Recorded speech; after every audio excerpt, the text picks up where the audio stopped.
I wanted to address just how important this small group is. And I think to give you a larger context, I think there might be three ways that marriages can be impacted. We would all know the professional counselor, right? We recommend some professional counselor to a couple that's having difficulty. There is another area called marriage education, which is kind of what I'm doing. You have this content and you make it available in a conference or a book or a small group. And then you have a third area, and it's small group participation. And those three areas are not stated just randomly. There is an institution, University of Minnesota, has an academic program where if you want to get your PhD in marriage and family research, it's the Harvard of marriage and family.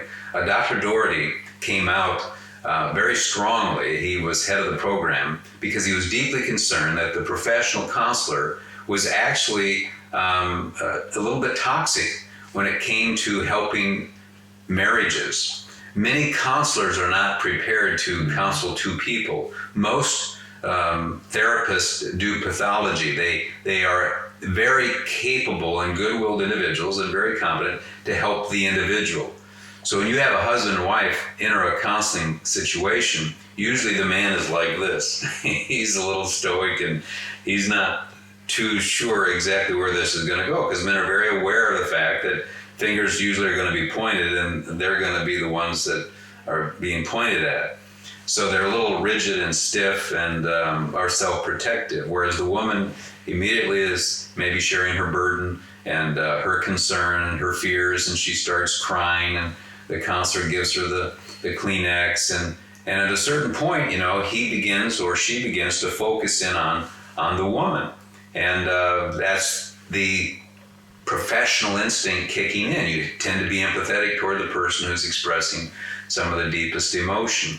But that could be a total misread of the male and what he's feeling. But what happens eventually is that he doesn't want to come back, particularly if it's communicated that he's inadequate and he's not respected.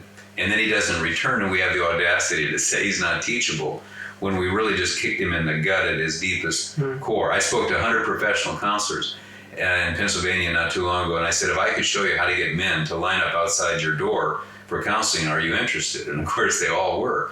And I said, there are certain things that we need to understand about the male and his heart. Well, the point that Doherty was making, though, is that there is this really ineffective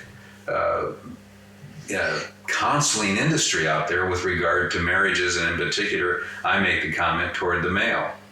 And then he said, the second area, though, of impact is the marriage education. In other words, what I'm going to tell you is that it kind of led up this. The lowest impact is the professional counselor, but the next highest good impact is marriage education, but the greatest impact is made in a small group among laity without a professional present, and I'll get to that point.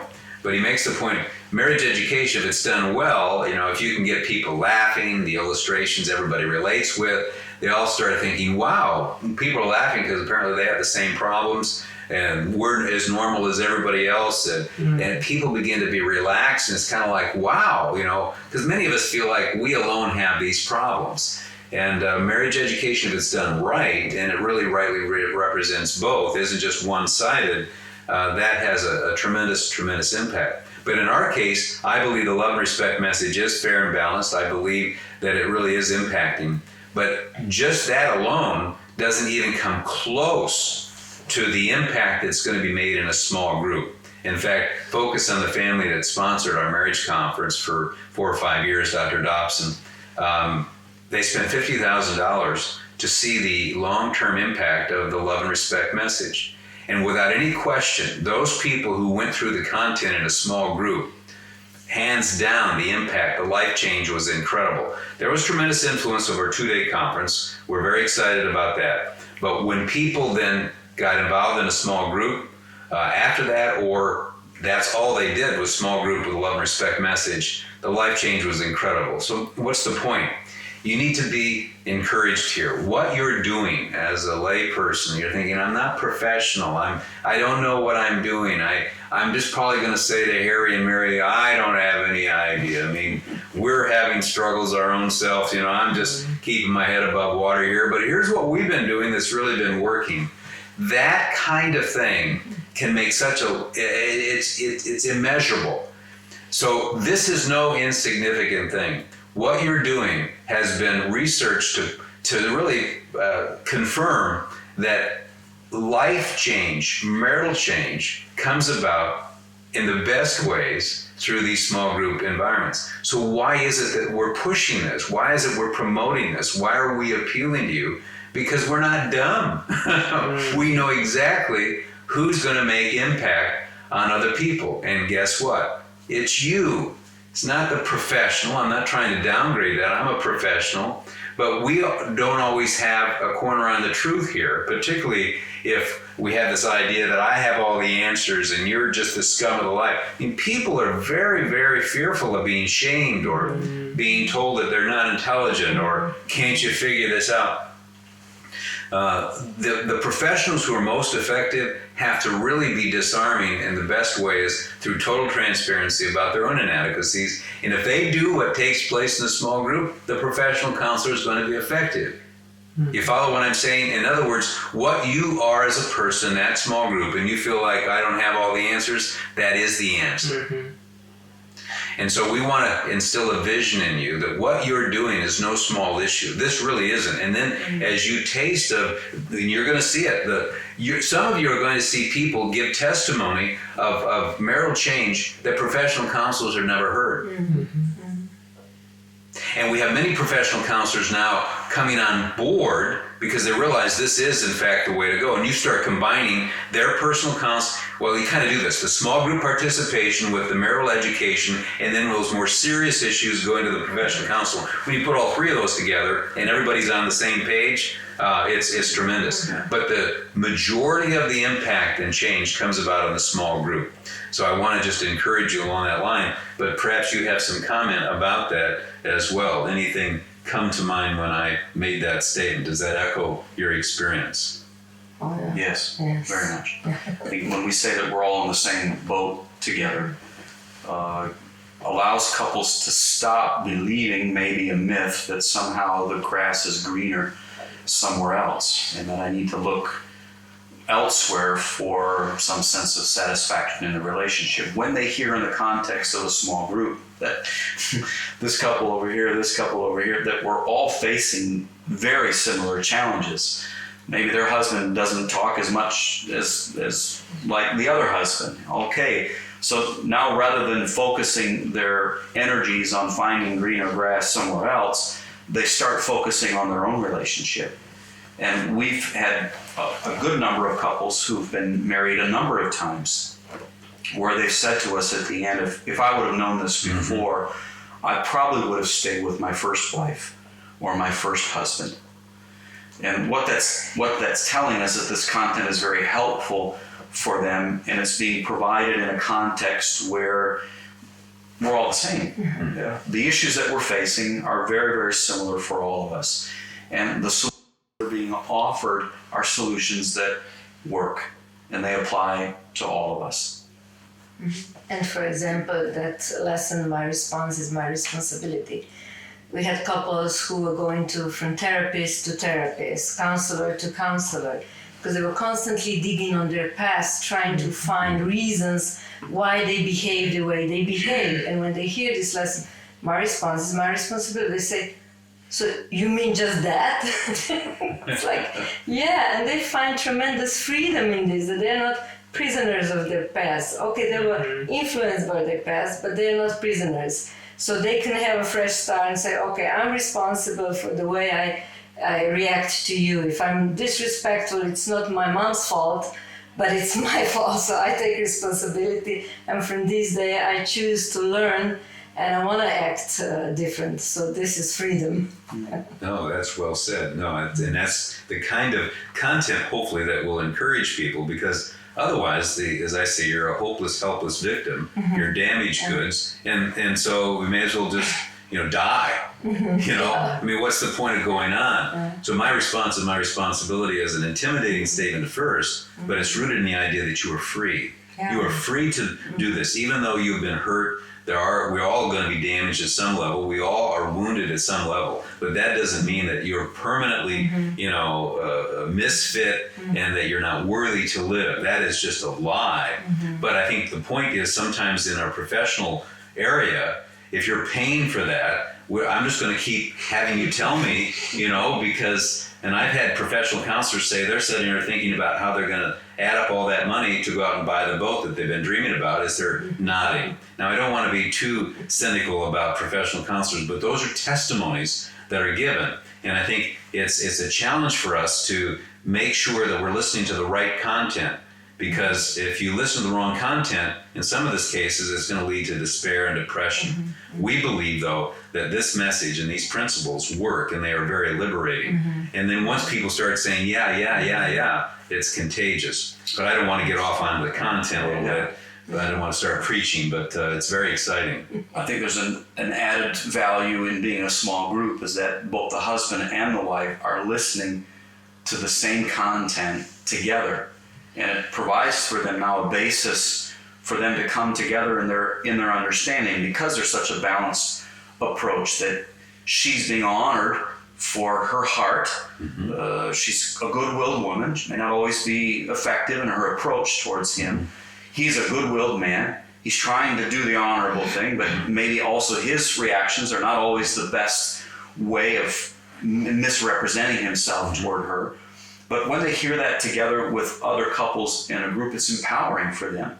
Yeah, they see that, we're not different than many other couples. So they start to focus their energies with each other, and almost immediately they start feeling an uplift in their relationship, because both of them are feeling, maybe for the first time in a long time, they're both feeling understood. Yeah.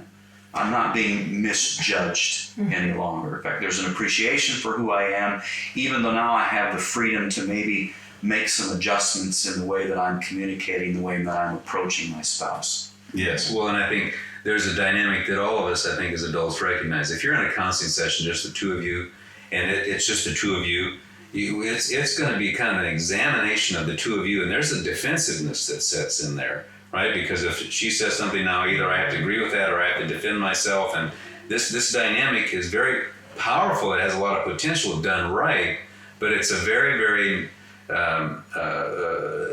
people get very nervous. They get very nervous. But in a small group, everybody's kind of there. It's not like everybody's just focused in on you two. Everybody's totally relaxed. And then if they hear somebody say something like you just pointed out, we're all in this together. The dynamic is so powerful.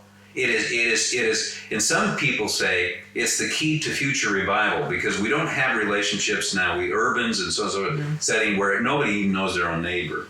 But when you get people in a group where they begin to know each other and so forth, and then this content is shared and people begin to share, some are saying more life change can come about in an 8-week period than in some cases can take 8 to 10 years in other settings. I mean, it is so packed with potential. And I want to communicate my enthusiasm about this. And in fact, I had mentioned this off camera, and people said, you've got to talk about this, telling people about the power of the small group situation, because I don't think people fully appreciate what it is that they are doing. And again, don't feel any pressure. It'll happen on its own apart from you. Just kind of let it happen. Even we who know a lot, shut up.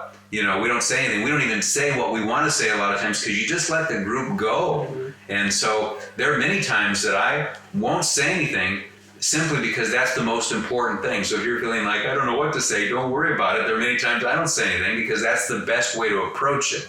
It really is. Let people just share their hearts, and it's very, very powerful. And also, if you get into situations where, whoa, this is pretty deep, even I don't try to answer all the problems. I keep bringing us back. I don't have an answer to your specific problem. What I do know is if you react to each other with hostility and contempt, you ain't going to solve the problem. So moving forward, whatever the answer to that is, we got to remind ourselves, she's got to feel loved as you're addressing this issue. He's got to feel respected. Because if you don't do that, it's like people say, well, I think that love and respect is too simplistic. Our relationship is complex. There's just so much to this thing. And I get it. I mean, I could have cancer, right? And food and water is very important. The food and water is not going to heal my cancer. And there are addictions in relationships. Love and respect doesn't answer your husband's alcoholic problem. Love and respect is not going to necessarily help him, quote, quote, stop his addiction any more than food and water is going to overcome cancer. But then people have this idea, well, because love and respect isn't the answer to everything, I guess love and respect isn't that important. Well, that's like saying, because food and water doesn't heal cancer, let's stop eating and let's stop drinking. Well, you're going to be dead in 3 days. Food and water is vital to your survival, even though it doesn't necessarily cure that particular cancer. Love and respect is absolutely vital on moving forward on any of your problems. If you show hostility and contempt, you remove love and respect from your relationship, you're not going to heal the relationship. You're going to die. Mm-hmm. So you've got to move forward with that attitude. We're all going to fail. No one does it perfectly. Sarah and I don't do it perfectly. But here's the deal. When you're helping people in this group, you say, shucks, I don't know what you should do about it. I do know this. If you show hostility and contempt toward the other person, you have that mean look in they're just going to deflate and you're not going to move forward. So we're here as a group to make sure that we continue to have the attitudes of love and respect as best we can. Because here's the deal. If you have love and respect, you are increasing the probability that you're going to make it in the relationship. And all the research points out, if two people deal with their problems in a loving and respectful way, they succeed in their relationship. And that's the core message that I keep telling other people. And that helps me because then I don't have to get off track on trying to solve all these other problems. Instead, I say, I know this, you got to keep doing this. And if you do that, you're going to be okay. You're going to be okay.